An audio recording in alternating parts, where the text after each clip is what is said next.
नमस्कार. खानपान या यूट्यूब चॅनलमध्ये तुमचं स्वागत आहे. आज आपण बनवणार आहोत आवळ्याची चटणी. आवळा हा अतिशय आंबट आणि तुरट असतो, त्यामुळे आपण मुरंबा किंवा मोरावळा किंवा आवळ्याचं लोणचं करतो नेहमीच. पण आज आपण बनवतोय आवळ्याची. त्यासाठी लागणारे साहित्य आहे: आवळे, हिरव्या मिरच्या आहेत, लसूण आहे, आलं आहे, दही घेतलंय मी, गरम मीठ, चाट मसाला घेतलाय, काळं मीठ घेतलंय, फुटाण्याचे डाळे आणि हे पुदिना आणि कोथिंबीर आणि साधं मीठ. तुम्हाला माहिती आहे, हिंदू पुराण कथेत आवळ्याचं झाड हे पृथ्वीवरील पहिलं झाड आहे असं मानलं जातं. आणि आपल्या चरक संहिता या ग्रंथामध्ये सुद्धा आवळ्याचा उल्लेख औषधी वनस्पती म्हणून केला आहे.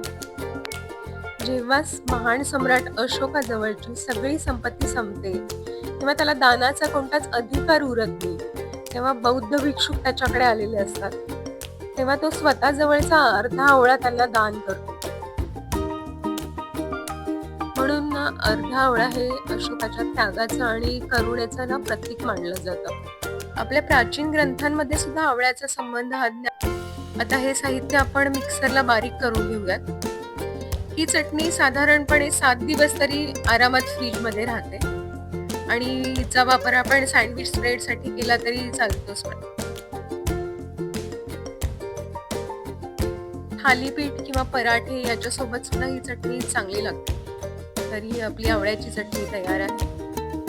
तुम्ही पण एकदा नक्की करून बघा. धन्यवाद.